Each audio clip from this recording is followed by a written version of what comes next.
नमस्कार विद्यार्थी मित्रांनो, आजच्या या व्हिडिओमध्ये तुमचं स्वागत आहे। तर विद्यार्थी मित्रांनो, आपण जी सिरीज चालू केली आहे त्यामध्ये एक दुसरी सिरीज आहे, ती म्हणजे आपण या ठिकाणी PYQ चा अभ्यास करत आहोत, ते पण डिटेल मध्ये। मग चला सुरुवात करूया। बघा, परिसर अभ्यास आपण सुरुवातीला निवडला आहे, परंतु फक्त पेपर 1 वाल्यांनीच पाहावं असं नाही बरं। सामाजिक शास्त्रासाठी सुद्धा महत्वाचं आहे हे, कारण की पेपर 1 आणि पेपर 2 म्हणजे सामाजिक शास्त्रवाल्यांचे आणि यांचे प्रश्न जवळपास सारखेच असतात। बघा, सुरुवात करूया। प्रश्न पहिला काय घेतलाय?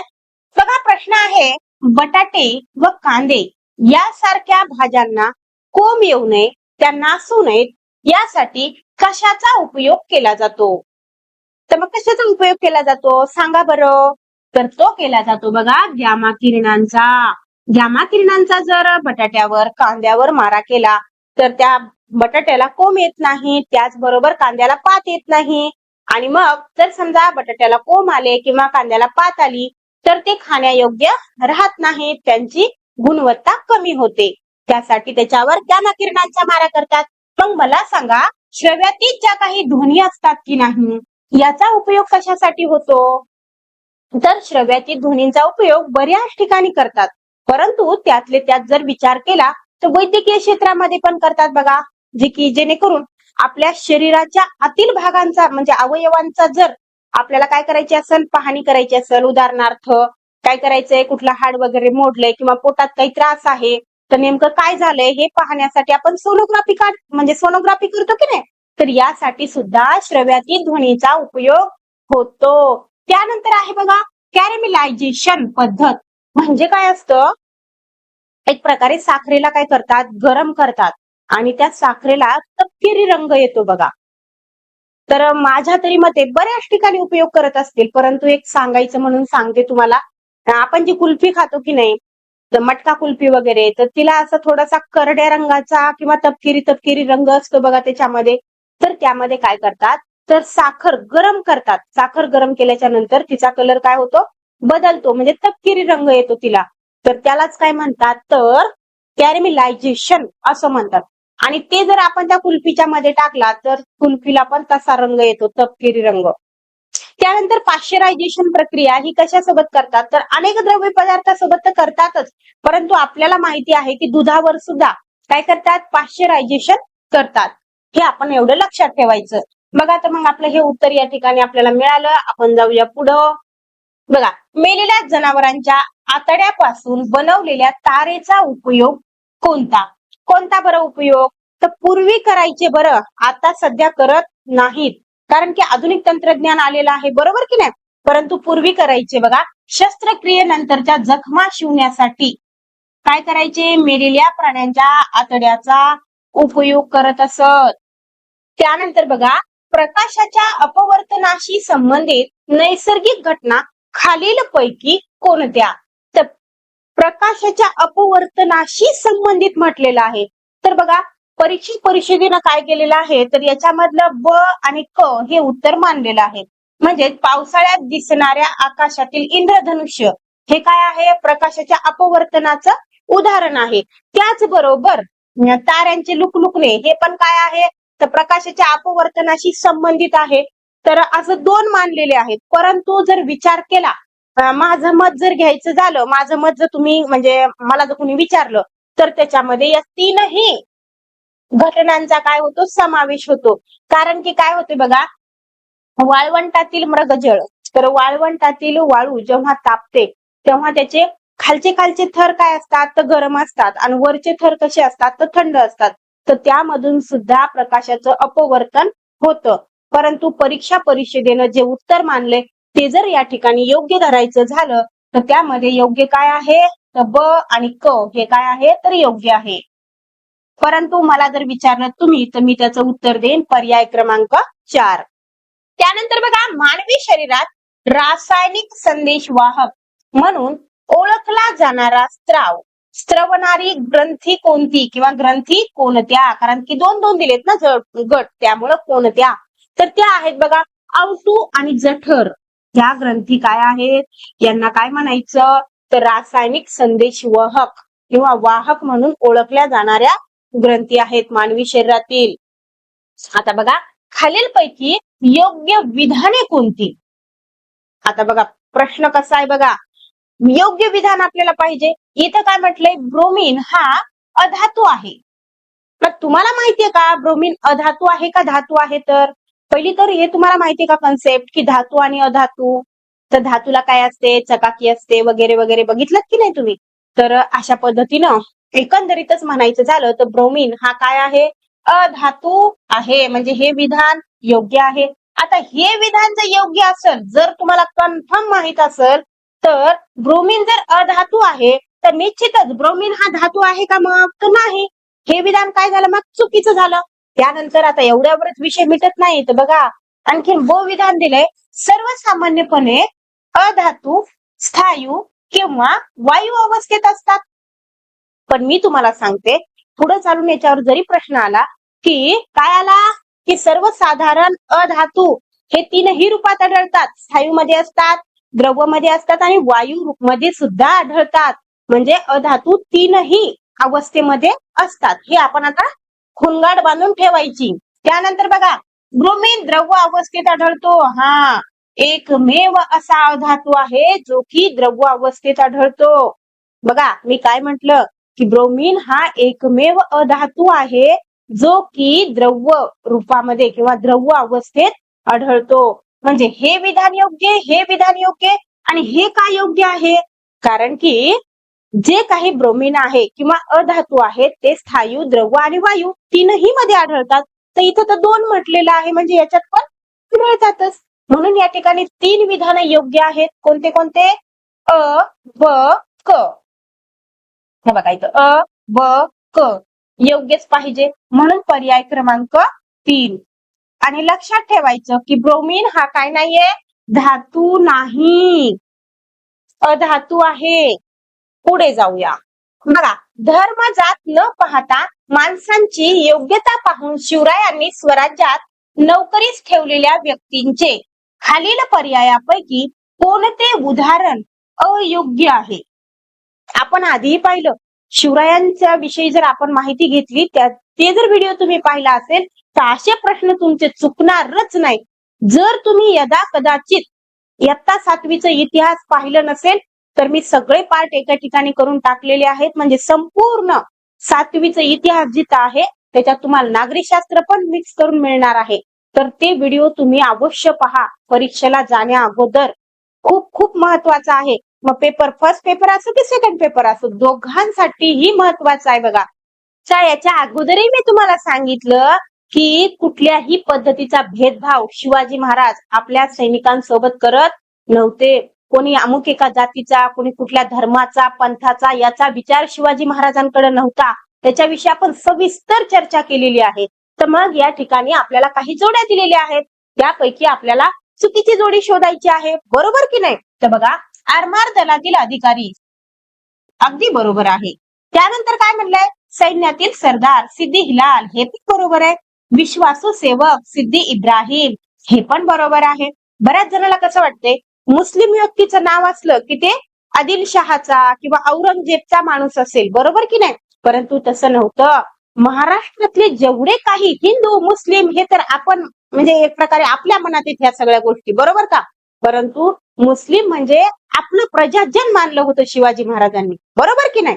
तर बघा याच्यामध्ये मग हे बघा, पायदळातील प्रमुख सेनानी इथं काय दिलंय, सिद्दी मसऊद. हे काय आहे, चुकीचं आहे. का चुकीचं आहे? कारण की तुम्हाला माहितीये का, पावनखिंड जिथं होती, जिथं की बाजी प्रभू देशपांडेनं आपल्या जीवाची बाजी लावली, तिथं जो लढणारा म्हणजे विरोधक होता की नाही, तो हाच होता बघा, सिद्दी मसऊद. आपण सविस्तर पाहिलंय बघा 7वीच्या पुस्तकामध्ये. बरोबर आहे का? त्यामुळं हा आपल्या पायदळातील सेनानी कसं काय असू शकतो बरं? बरोबर की नाही? मग ही जोडी काय आहे, चुकीची आहे, अयोग्य आहे. म्हणून पर्याय क्रमांक 2. राष्ट्रीय उद्याने असलेल्या महाराष्ट्रातील जिल्ह्यांचा गट कोणता? तर जिथं राष्ट्रीय उद्यान आहे असा महाराष्ट्रातील जिल्ह्यांचा गट विचारलेला आहे, तर तो आहे बघा चंद्रपूर, नागपूर आणि गोंदिया. या तीनही ठिकाणी काय आहे, तर राष्ट्रीय उद्यान आहेत. तर मग मला सांगा, नागपूरला कोणतं राष्ट्रीय उद्यान आहे? तर नागपूरचं मी सांगते, थांबा तुम्हाला. नागपूरला आहे बघा पेंच राष्ट्रीय उद्यान, बरोबर. त्याच्यानंतर मग गोंदियाला कोणतं आहे, तर नवेगाव राष्ट्रीय उद्यान आहे. तर तुम्ही मला सांगा चंद्रपूरला कोणतं राष्ट्रीय उद्यान आहे. जर येतच नसल, काही पुस्तकाचा सहारा घ्या, नसल जमत तर सर्च मारून पहा. पण मला कमेंट सेक्शन मध्ये किंवा कमेंट बॉक्स मध्ये नक्की सांगा चंद्रपूरला कोणतं राष्ट्रीय उद्यान आहे. मेलेल्या जनावरांच्या हाडापासून बोनमील या नावाने प्रचलित काय आहे. काय आहे बोनमील, तर बोनमील एक खत आहे, म्हणजे खताचा प्रकार आहे किंवा खताचं नाव आहे.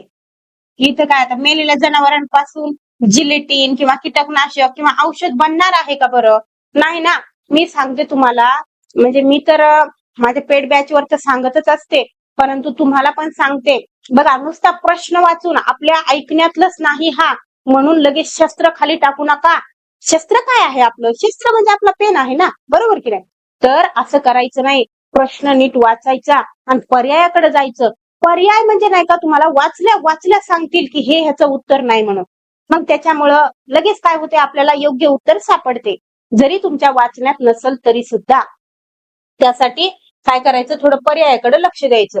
बघा, हेपेटायटिस या रोगासंबंधी असलेले योग्य विधान खालील पर्यायापैकी कोणते. आता मला सांगा, हेपेटायटिस हा जो काही रोग आहे तो विषाणूजन्य आहे बघा, बरोबर आहे की नाही. तर मग विषाणूजन्य आहे म्हणल्यावर हे जीवाणूजन्य जिथं जिथं आहे ते तर आपलं उत्तर होणारच नाही, बरोबर आहे की नाही. त्याचबरोबर हा जो काही हेपेटायटिस आहे तो रोग यकृताशी संबंधित आहे. कशाशी संबंधित आहे, यकृताशी संबंधित आहे.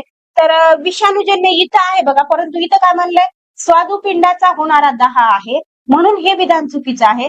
त्यामुळे पर्याय क्रमांक 4 हे आपलं उत्तर येईल. कारण की हेपेटायटिस हा एक विषाणूजन्य आहे, विषाणूच्या समूहामुळे, आणि कशाशी संबंधित आहे, तर तो यकृताला होणारा दाह आहे, म्हणून पर्याय क्रमांक 4. बघा, अशा जोड्या वारंवार विचारलेल्या आहेत बघा. शिवाजी महाराजांचा इतिहास तुमच्यासाठी व्हेरी व्हेरी इम्पॉर्टंट. मग तो 4थीचा आणि 7वीचा दोन्हीही बरं. बघा प्रश्न काय आहे, स्वराज्याचे शत्रू आणि त्यांच्या विरुद्ध संघर्ष केलेल्या शिवरायांच्या स्वामिनिष्ठ व्यक्ती यांची अयोग्य जोडी खालील पर्यायापैकी कोणती. आता अयोग्य जोडी त्याच्यामध्ये बघा, आपले माणसं कोण आणि विरोधक कोण हे माणसाला ओळखता आले पाहिजे. शिवाजी महाराजांच्या इतिहासाविषयी बोलायले बरं, म्हणजे आपले माणसं कोण आणि आपले विरोधक कोण हे जर ओळखता आले तर जीवनात तो उपयोग होतोयच, परंतु प्रश्न सोडवण्यासाठी सुद्धा उपयोग होते. कारण कसं आहे बघा, आता इथं बघा, शाहिस्ती खान, फिरंगोजी नरसाळा अगदी बरोबर आहे. त्यानंतर दौलत खान आणि मुरारबाजी हे होणार नाही, कारण हा दौलत खान जो आहे आपल्या आरमाराचा प्रमुख होता, बरोबर की नाही. आणि हा मुरारबाजी देशपांडे आपलाच माणूस आहे. ही काय झाली तर चुकीची जोडी आहे की नाही. आपल्याच माणसाच्या विरोधात आपल्याच माणसाची जोडी लावली, तिथं विरोधक शत्रू नाहीच ना कोणी, हे दोन्ही माणसं आपले आहेत, म्हणून या ठिकाणी अयोग्य जोडी आहे पर्याय क्रमांक 2. त्यानंतर बहलोल खान आणि प्रतापराव गुजर ही योग्य जोडी आहे. तेव्हा काय, सिद्धी मसूद आणि बाजीप्रभू देशपांडे. मगाशी पण आला होता की नाही सिद्धी मसूद, त्याच्यासाठी PYQ महत्वाचे आहेत. ऑप्शनचा सुद्धा आपल्याला म्हणजे गाढा अभ्यास पाहिजे आपला. तिथला सिद्धी मसूद तुम्हाला म्हणलं की नाही मगाशीच ही चुकीची जोडी आहे म्हणून. तर सिद्धी मसूद यांना काय केलं होतं, तर बाजी प्रभू यांच्या सोबत काय केली होती, म्हणजे हे दोघांना एकमेकासोबत लढाई केली होती. कुठं केली होती हे पण सांगितलं होतं. शिवाजी महाराजांना विशाळगडाकडे जायचं होतं, तेव्हा शिवाजी महाराजांना काय केलं होतं, म्हणजे शिवाजी महाराज आणि बाजीप्रभू देशपांडे यांच्यामध्ये बोलणी झाली की ही काय आहे, वेळ आणि बाणीची आहे. तेव्हा बाजीप्रभू देशपांडे यांना घोडखिंड लढवली, बरोबर की नाही. त्याच्या विरोधात कोण लढला, तो ते होता बघा सिद्धी मसूद. आदिलशहाचा माणूस आहे हा. प्रश्न काय आहे की काळी मृदा या प्रकारच्या मृदेचे वैशिष्ट्य किंवा गुणधर्म नसणारं विधान खालील पर्यायापैकी कोणतं. तर इथं म्हणायचंय काय की काळ्या मृदेचं वैशिष्ट्य न सांगणारं जे विधान आहे ते या ठिकाणी आपल्याला पाहिजे, बरोबर. तर इथं बघा, इथं काय म्हणलंय की ग्रेनाइट व नीस प्रकारच्या खडकांचा अपक्षय होऊन ही मृदा निर्मिती होते किंवा तयार होते. तर ग्रेनाइट आणि नीस या खडकांचा अपक्षय झाल्यावर लाल मृदा तयार होते. कोणती, लाल मृदा. लाल मृदा, लाल पेनच लिहू का, लिहितेच थांबा. हे बघा, लाल मृदा तयार होते, बरोबर. म्हणून या ठिकाणी हेच काय आहे, चुकीचं आहे. पर्याय क्रमांक 1. आता बाकीचे सगळे बरोबर कसे आहेत ते पण मला तुम्हाला सांगणं लागणार आहे की नाही. लाल मृदा तयार होते आणि मग मला सांगा काळी मृदा कशी तयार होते. तर तुम्हाला तर मी आधीच सांगितलं ना शिकवताना 6वीच्या भूगोलमध्ये कशी तयार होते. तर जे काही लावा रस आहे जो की जमिनीवर येतो, थंड होतो आणि मग ऊन वारा पाऊस याचा अपक्षय होऊन त्या लावा रसापासून जे काही थंड झालेला स्थायू पदार्थ आहे त्याच्यापासूनच काय होते, काळी मृदा तयार होते. लक्षात आलं असेल तुमच्या. म्हणून हे विधान चुकीचं होतं. त्यानंतर इथं काय म्हणलंय, टिटॅनिफेरस आणि मॅग्नेटाइड या घटक द्रव्यामुळे काळा रंग प्राप्त होतो. अगदी बरोबर आहे. त्यानंतर पाणी धरून ठेवण्याची क्षमता जास्त असते. अगदी बरोबर. आणि ही मृदा कापूस पिकासाठी खूप उपयुक्त आणि चांगली असते बघा. या मृदेला रेंगूर मृदा असेही म्हणतात. अगदी बरोबर. तर बाकीचे सगळे बरोबर होते, ते चुकीचं होतं. कसं चुकीचं होतं ते पण आपण पाहिलं. बघा, मध्ययुगीन कालखंडात लिहिला गेलेला ग्रंथ कोणत्या कालखंडामध्ये? मध्ययुगीन कालखंडात लिहिला गेलेला ग्रंथ खालील पर्यायापैकी कोणता? आता मध्ययुगातलं साहित्य, प्राचीन साहित्य आपल्या लक्षात असलं पाहिजे. बघा, जे साहित्य तुम्हाला इयत्ता 6वीच्या पुस्तकामध्ये मिळेल ते आहे प्राचीन साहित्य आणि जे साहित्य तुम्हाला इयत्ता 7वीच्या पुस्तकात मिळेल ते साहित्य आहे मध्ययुगाचं साहित्य. बरोबर की नाही? कारण की 6वीला प्राचीन भारताचा इतिहास आहे आणि 7वीला मध्ययुगाचा इतिहास आहे. तर मी सांगते तुम्हाला मध्ययुगीन कालखंडातील ग्रंथ कोणता आहे, तर रामचरितमानस हा आहे मध्ययुगाचा. मग हे नाट्यशास्त्र आहे, पंचतंत्र आहे, अर्थशास्त्र आहे, हे ग्रंथ प्राचीन कालखंडाचे आहेत, प्राचीन भारताच्या इतिहासातले आहेत. आलं तुमच्या लक्षात. मग आता पुढे चालून हे बघा, पर्याय पण खूप महत्वाचे असतात. हेच पर्याय ठेवून थोडासा प्रश्न फिरवला जातो. म्हणून तर परीक्षेसाठी उपयुक्त काय असतात, तर PYQ असतात. आता संस्था किंवा संघटना आणि त्यांचे संस्थापक यांची काय करायची, योग्य जोडी दर्शवणारा पर्याय आपल्याला पाहिजे. परंतु हे बघा विद्यार्थी मित्रांनो, इथपर्यंतच हे बसायला काय झालंय, एवढी जागा लागली, त्याच्यामुळे खाली ऑप्शन घेणं हे कठीण काम आहे की नाही बरं. त्यासाठी मी काय केलं नाही, खालचे ऑप्शन वगैरे घेतले नाहीत. पण मी तुम्हाला या ठिकाणी जी काही संस्था आहे आणि संस्थेचे जे काही प्रमुख आहेत त्यांची या ठिकाणी योग्य जोडी लावून दाखवते. बघा, आपण लहान लहान लेकरासारख्या जोड्या लावतो, असं वडीत नेऊन इथं लावत बरं, असं डायरेक्ट का पुढे लिहू इथं तुमच्या मनावर. बघा इथं काय दिलंय, पहिलंच हिंदुस्थान सोशालिस्ट रिपब्लिकन असोसिएशन. तर याची स्थापना कोणी केली, कोणी केली मग सांगा बरं. तर हिंदुस्थान सोशालिस्ट रिपब्लिकन असोसिएशनची स्थापना चंद्रशेखर आझाद यांनी केलेली आहे. त्यानंतर बघा, आझाद हिंद सेना, आपल्याला वाटते आझाद हिंद सेनेची स्थापना चंद्रशेखर आझाद यांनी केली, परंतु पुस्तकात नीट बघा, आझाद हिंद सेनेची स्थापना रास बिहारी बोस यांनी केलेली. बरोबर. त्याच्यानंतर हिंदुस्थान रिपब्लिकन असोसिएशन याची स्थापना सचिंद्रनाथ सन्याल यांनी केली. कोणी केली, सचिंद्रनाथ सन्याल. त्यानंतर इंडिया हाऊसची स्थापना कोणी केली मग, तर श्यामकृष्ण वर्मा. शाळेत असताना अशा जोड्या तुम्ही लावल्या असतील, बरोबर की नाही. आता निघाले ऑप्शन कसं निघाले बघा आता, की हे बघा, हिंदुस्थान सोशलिस्ट रिपब्लिकन असोसिएशनच्या पुढे काय लिहायचं, असं लिहायचं 4. त्याच्यानंतर आझाद हिंद सेनेच्या पुढे काय लिहायचं, 1 लिहायचं. बरोबर. त्यानंतर हिंदुस्थान रिपब्लिकन असोसिएशन याच्या पुढे काय लिहायचं मग, तर सचिंद्रनाथ यांचा काय, सचिंद्रनाथ सन्याल यांचा आहे 2 क्रमांक. त्यानंतर इंडिया हाऊसची स्थापना याच्या पुढे लिहायचं असं 5. तर तुमच्या मनानं अशा जोड्या या ठिकाणी आपल्याला लावता येतात. वारंवार पडणारे हे प्रश्न आहेत बघा. जाऊया मग पुढं. मध्ययुगीन भारताचे पहिले आरमार दल कोणत्या शतकात उभारले गेले. बरं, इथं विचारले कोणत्या शतकात उभारले गेले आणि पहिले आरमार दल कोणी उभारले, तर न चुकता सांगायचं छत्रपती शिवाजी महाराज. त्यानंतर इथं विचारलंय की मध्ययुगीन भारताचे पहिले आरमार दल कोणत्या शतकात उभारले, तर ते शतक आहे बघा 17वे शतक. मी तुम्हाला त्या दिवशी शिकवताना पण सांगितलं. आता तुम्ही काय म्हणताल, शिवाजी महाराजांचा जन्म 1930 ला झाला. 1930 ते 1980 चा कालखंड होता. म्हणजे इथं 1630 1680 म्हणून तुम्ही काय म्हणताल, 16वं शतक, बरोबर की नाही? परंतु असं नसतं ते. बघा, 1601 पासून 1700 पर्यंतचा जो काही कालखंड असतो त्याला काय म्हणतात, तर 17वे शतक म्हणतात. जर आतापर्यंत तुमच्या कधी कोणी निदर्शनास आणून दिलं नसेल तर मी सांगायले आता लक्षात ठेवायचं. आणि कधीपासून 1501 पासून ते 1600 पर्यंतचा जो काही कालखंड असतो त्याला म्हणतात 16वे शतक. असं लक्षात ठेवायचं. आता पुढे जाऊया. शिवाजी महाराजांच्या राज्याभिषेक प्रसंगी श्री राजा शिवछत्रपती ही अक्षरे कोरलेली कोणती नाणी पाडण्यात आली?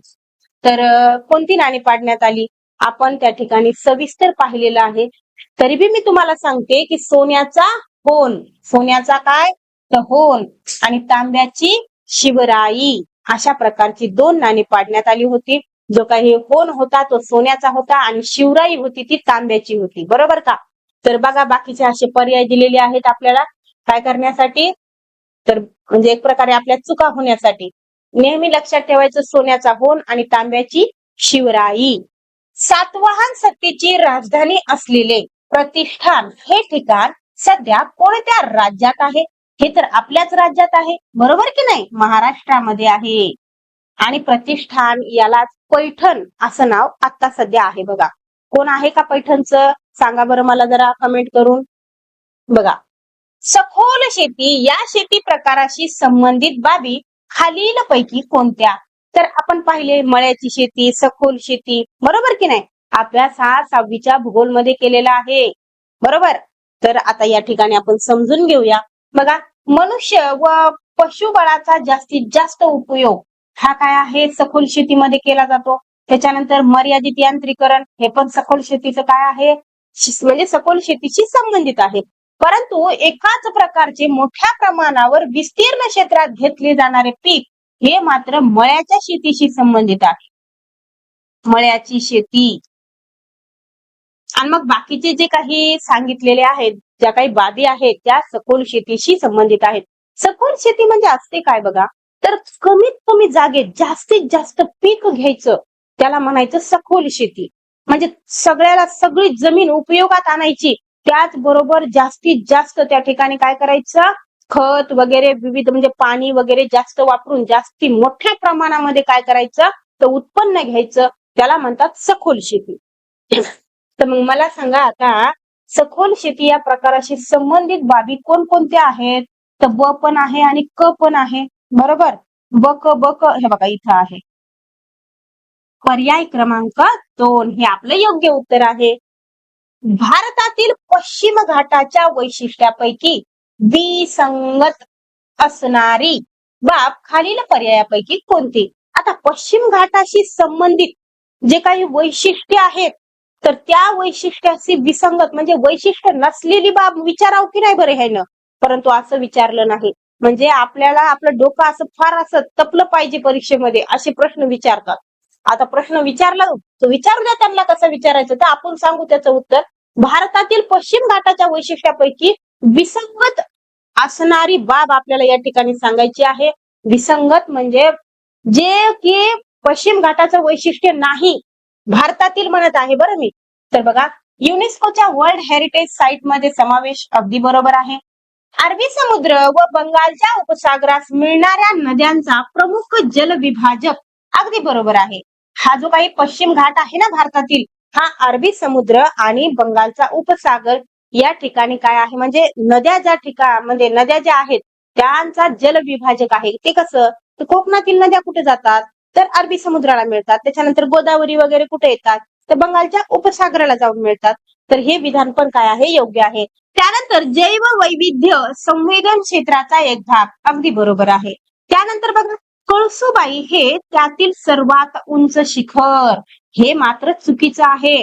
कळसुबाई हे सर्वात उंच शिखर आहे, परंतु जे काही पश्चिम घाट आहे की नाही महाराष्ट्रातल्या पश्चिम घाटातलं हे सर्वात उंच शिखर आहे. बघा प्रश्न कसा किती म्हणजे बारीक आपल्याला त्याच्याकडे पाहावं लागणार आहे.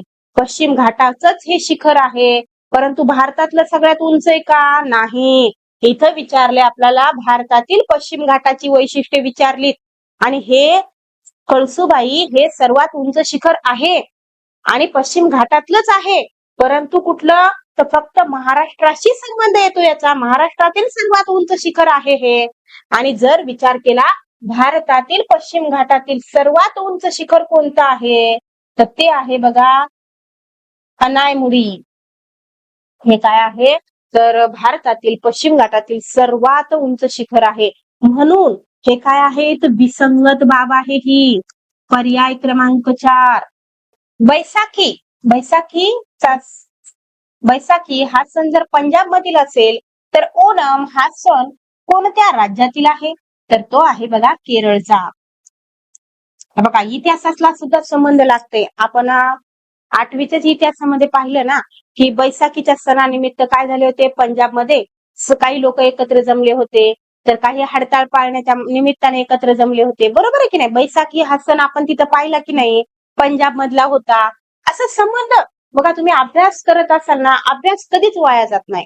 माणसाला एकमेव गोष्ट तारती ते म्हणजे अभ्यास, वाचन. त्यामुळे तर म्हणतात ना वाचाल तर वाचाल, असं असते ते. मग याचं काय उत्तर आहे? पर्याय क्रमांक 2. आता हे एक प्रश्न मला खूप आवडला बरं. म्हणजे मला खूप म्हणजे अशी गणित करायला खूप आवडतं हे. तुम्हाला काय माहित नाही मला कसं आवडला की नाही. तर प्रश्न काय बघा, स्थानिक वेळेनुसार 30° पूर्व रेखावृत्तावर रविवारी दुपारचे 2 वाजले असतील तर 15° पश्चिम रेखावृत्तावर किती वाजले असतील? बरोबर. तर आता बघा, तुम्हाला तर माहितीये अक्षवृत्त आडवे असतात आणि रेखावृत्त काय असतात? सरळ असतात. तर आधी मी तुम्हाला सांगते बघा, अगोदर जे सांगितलंय ते 30° पूर्व. ही काय आहे? पूर्व साइड आहे. बरोबर, पूर्व. इथं किती आहे? 30°. इथं किती वाजलेत म्हणा? तर रविवार लिहिण्याची काही गरज नाही, तरी पण दुपारचे किती वाजले? तर 2 वाजलेत. बरोबर. आता तुम्हाला ते एक गोष्ट मी त्या दिवशी सांगितली की जर 15° कमी झालं तर काय होतंय? 1 तास कमी होते. लक्षात ठेवायचं. 15° बरोबर 1 तास. आता चुकायचंच नाही बरं. बघा 15° बरोबर 1 तास. तर मग आपण 15 कमी करत जाऊया. बरोबर. तर काय केलं इथं? मग 15°ला किती वाजतील? आणि एक गोष्ट आणखी लक्षात म्हणजे सांगायची राहिली तुम्हाला, जर पूर्वेकडे जर जात असेल तर काय होते? वेळ प्लस होते. आणि जर पश्चिमेकडे जात असेल तर वेळ काय होते? मायनस होते. बरोबर, लक्षात ठेवायचं. आता बघा, जर समजा 15° कमी झालं तर इथं 2 वाजले होते, मग इथं किती वाजणार आहे? दुपारचा काय होणार आहे? 1 वाजणार आहे. बरोबर. त्याच्यानंतर मग इथं काय होणार आहे? 0° येणार आहे कुठेतरी. बरोबर. आणि 0° झाल्याच्या नंतर पुन्हा कुठे जाणार आहोत आपण? तर पश्चिमेकडे जाणार आहोत. तर हे जेव्हा पुस्तकात येईल तेव्हा तर मी डिटेलमध्ये घेतेच, पण तुम्हाला इथं सांगितल्यावर सुद्धा परीक्षेत आलेला प्रश्न सोडवता आला पाहिजे. मग आता 15° डायरेक्ट पुढे जाऊया. आता बघा आपल्याला काय सांगितलं की 15° पश्चिम रेखावृत्त. आता हे काय आहे? तर 15°. इथंच लिहू का? नाही तर इथंच लिहिते बघा. 15° पश्चिम रेखावृत्त आहे हे. बरोबर की नाही? मग इथं बघा, इथं 1 वाजला होता तर 0°वर काय वाजतील? 12 वाजतील. बरोबर. 12° कशाला केलं बरं? किती वाजतील बरं? दुसरा पेनच घेऊ काय? हा. तर इथं किती वाजणार आहेत? 12 वाजतील. बरोबर. हे काय असतील? दुपारचे 12 वाजलेले आहेत. आता इथं मग आता काय होणार आहे? 15° पश्चिमेकडं म्हणल्यावर 1 तास काय होणार? परत मायनस होणार.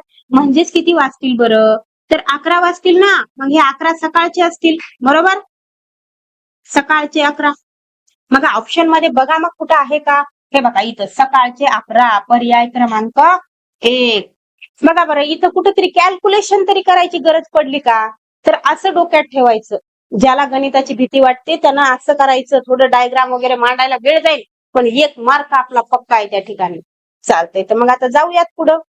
सापुतारा, गुजरात. तर पाल बरोबर काय? तर सापुतारा बरोबर जर गुजरात येत असेल तर पाल बरोबर काय, आणि ह्या जोड्या नेमक्या लावल्यात कशावरून? तर बघा, सापुतारा गुजरात, तर पाल बरोबर काय येईल? तर पहिली मी सांगते तुम्हाला, गुजरात मधील थंड हवेचं ठिकाण, सर्वात थंड हवेचं ठिकाण कोणतं आहे? तर सापुतारा आहे, म्हणून ही जोडी लागलेली आहे. तर पाल हे कोणत्या राज्यातील थंड हवेचं ठिकाण आहे? सांगा बरं, येते का तुम्हाला? तर ते आहे बघा महाराष्ट्रातील. कुठलं आहे? महाराष्ट्रातील थंड हवेचं ठिकाण आहे. म्हणजे जिथं काय येणार मग? तर महाराष्ट्र. हे बघा, जास्तीत जास्त प्रश्नाचे उत्तर महाराष्ट्र आहे. बरोबर आहे की नाही? का बरं? कारण आपण महाराष्ट्रातून घेत आहेत ना टीईटी, बरोबर की नाही? नाही तर मग मी म्हणलंय महाराष्ट्र येते म्हणून ऑप्शन मध्ये कुठे दिसलं की महाराष्ट्र डायरेक्ट गोल करू नका बरं, नीट वाचा प्रश्नाला. बघा, प्रश्न आहे, महाराष्ट्रातील जलसिंचन क्षेत्राचा विचार करता, जे काही जलसिंचन क्षेत्र आहे त्याचा विचार करता सर्वसामान्यपणे जलसिंचन साधनांच्या वापरानुसार सर्वात जास्त व सर्वात कमी अशी जोडी दर्शवणारा पर्याय कोणता? तर सर्वात जास्त वापर कशाचा होतो आणि सर्वात कमी वापर कशाचा होतो? तर बघा, या ठिकाणी योग्य जोडी दिलेली आहे विहीर आणि उपसा. हे परीक्षा परिषदेचं उत्तर आहे. तर आता कोणकोणते आहेत बघा, त्याच्यामध्ये विहीर आहे, त्यानंतर कालवा आहे, त्यानंतर विचार केला तर उपसा सिंचन आहे, आणि त्यानंतर विचार केला तर तलाव आहे. काय आहे? तलाव. तर बघा, म्हणजे प्रत्येक ठिकाणी हे वापरणं म्हणजे सिंचनाचा वापर कमी जास्त होऊ शकते, परंतु तुमच्या एक लक्षात असावं, याच्यानंतर विचारलं तर सांगता यावं यासाठी बघा, विहिरीचा वापर किती होतो? तर 55% होतो बघा. त्यानंतर कालव्याचा वापर 20% होतो, आणि उपसा सिंचनचा वापर हा किती दिलेला आहे? 10% आहे, आणि तलावाचा वापर हा 5% असा दिलेला आहे. तर मग आता जर याचा विचार केला तर विहीर आणि तलाव हे उत्तर यायला पाहिजे, बरोबर की नाही? जास्तीत जास्त वापर विहिरीचा होतो आणि कमीत कमी वापर कशाचा होतो? तर तलावाचा होतो, बरोबर की नाही? तर अशा पद्धतीनं जर मी सांगितलेल्या माहितीवरून जर विचार केला तर आपलं उत्तर काय यायला पाहिजे? ऑप्शन क्रमांक 2 यायला पाहिजे. परंतु परीक्षा परिषदेने याला काय केलेलं आहे? योग्य मानलेलं आहे. प्रश्न आहे, राष्ट्रीय महामार्ग जात नसलेल्या महाराष्ट्रातील जिल्ह्यांचा गट दर्शवणारा पर्याय कोणता? की जे की राष्ट्रीय महामार्ग जात नाहीत अशा जिल्ह्यांचा गट पाहिजे. तर बघा, नेहमी लक्षात ठेवायचं, ज्याच्यामध्ये तुम्हाला हिंगोली, परभणी आणि लातूर दिसतील त्या काय आहेत? राष्ट्रीय महामार्ग जात नाहीत. राधानगरी, नानज व कर्नाळा हा गट प्रामुख्याने कशाशी संबंधित आहे? तर हे सर्वच्या सर्व काय आहेत? अभयारण्य आहेत. पर्याय क्रमांक 3. खालील पर्यायातील राज्यपालाशी संबंधित विसंगत बाब कोणती? आता इथे विसंगत पाहिजे म्हणजे चुकीची बाब आपल्याला पाहिजे आहे, बरोबर की नाही? तर सांगा बरं मग कोणती बाब आहे? तर चालते, आपण ऑप्शन बघूयात. बघा, राज्याचे घटनात्मक प्रमुख असतात, अगदी बरोबर आहे. राज्याचे कार्यकारी प्रमुख असतात, हे पण बरोबर आहे. इथं काय म्हटलंय? राज्याचे कार्यकारी प्रमुख असतात, आणि इथं बघा राज्याबाहेरील व्यक्ती असतात, हे पण बरोबर आहे. बघा, राज्यपाल हा कधीच त्याच राज्याचा व्यक्ती राज्यपाल नसतो. हे काय आहे? एक प्रकारे प्रघात आहे की त्याच राज्याची व्यक्ती त्याच राज्याचा राज्यपाल होणार नाही. तर या ठिकाणी मग काय आहे बरं विसंगत? तर ते आहे राज्यातील कार्यकारी मंडळात समावेश नसतो. असं कसं होईल बरं? समावेश कसा नसेल बरं? म्हणून हे विधान काय आहे? चुकीचं आहे. विसंगत बाब होती ती. पुढे जाऊया. जिल्हा परिषद कामकाजासंबंधी योग्य विधान दर्शवणारा पर्याय कोणता? तर कोणता आहे मग तो? तर तो आहे बघा, जिल्हा परिषदेतील सदस्य संख्या किमान 50 असते आणि कमाल किती असते? तर 75 असते. म्हणून हे विधान काय आहे? योग्य आहे. मग बाकीच्या पर्यायाचा विचार केला, समजा जिल्ह्यातील सर्व पंचायत समितीचे सभापती जिल्हा परिषदेचे सदस्य इथं नसतात लिहिलंय, म्हणून हे चुकीचं आहे. तर तिथं काय पाहिजे? असतात.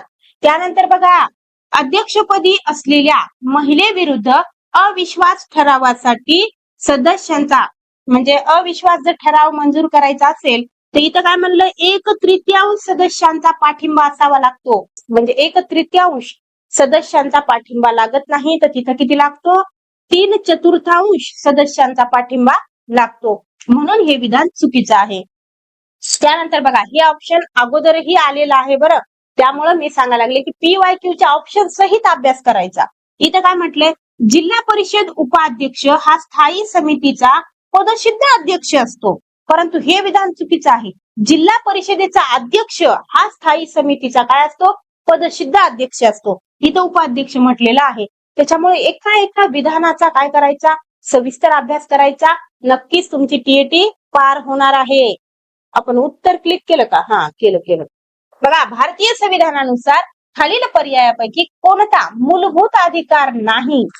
तर मूलभूत अधिकार नाही असा पर्याय आहे बघा, मानवाधिकार. कारण की भारतीय संविधानामध्ये अशा प्रकारचा कुठलाही अधिकार देण्यात आलेला नाही. भारतीय राज्यघटनेतील सर्वात महत्वाचा मूलभूत अधिकार कोणता? हे तर याचं तो उत्तर मी म्हणते सगळ्यांनाच माहित असेल. तर तो अधिकार आहे बघा, घटनात्मक उपाययोजनांचा अधिकार. डॉक्टर बाबासाहेब आंबेडकर याला की नाही राज्यघटनेचा काय म्हटलेला आहे, तर आत्मा म्हटलेला आहे, हृदय म्हटलेला आहे. तर ते आहे बघा, घटनात्मक उपाययोजनांचा अधिकार. परराज्यातील व्यक्तीची नेमणूक राज्याच्या राज्यपालपदी केली जाते, याचे प्रमुख कारण खालीलपैकी कोणते आहे? तर मी याच्या अगोदरही तुम्हाला बोलले की समजा उदाहरणार्थ महाराष्ट्रातीलच व्यक्ती महाराष्ट्राचा राज्यपाल कधीच होऊ शकत नाही, तर दुसऱ्याच राज्यातील व्यक्तीला आणून इथं काय करतात, राज्यपाल करतात. तर कोणाला आणून करत नाही, त्याच्या काय अटी शर्ती आहेत, फक्त एक उदाहरण आहे हे. तर काय आहे बरं मग त्याचं प्रमुख कारण? तर त्याचं प्रमुख कारण असं आहे बघा, कोणत्याही व्यक्तीची तिच्याच राज्यात राज्यपाल म्हणून नेमणूक न करण्याचा प्रघात आहे. हे काय आहे, योग्य कारण आहे. पर्याय क्रमांक 2. बघा, हे न एवढा जर शब्द तुम्ही नीट वाचला नाही परीक्षेत तर तुमचं फार नुकसान होणार आहे. उघडा डोळे, बघा नीट. तंतुमय पदार्थ नसणारा पर्याय कोणता? तर कोणता आहे मग? आता बाजरी हा पण तंतुमय पदार्थ आहे, पालेभाज्यामध्ये पण असतात तंतुमय पदार्थ, बरोबर की नाही? धान्यांचा कोंडा याच्यामध्ये तर असतातच असतात. तर मार्गारीन याच्यामध्ये काय नाही, तर तंतुमय पदार्थ नसतात. हा काय असतो, तर लोण्यासारखा एक पदार्थ असतो, परंतु हे लोणी नाही. काय म्हणाले मी, लोण्यासारखा पदार्थ असतो खरा, परंतु हे लोणी नाही. तर हे वनस्पतीपासून तुपासारखा एक पदार्थ तयार केला जातो, ज्याचा की म्हणजे बेकरीतील बऱ्याचशा वस्तू असतात त्या बनवण्यासाठी याचा उपयोग केला जातो. कारण की तुपाच्या तुलनेमध्ये हे काय असतं, स्वस्त असतं, त्यासाठी. तर विद्यार्थी मित्रांनो, तुम्हाला ही सिरीज कशी वाटत आहे कमेंटद्वारे कळवा. भेटूया पुढच्या व्हिडिओमध्ये.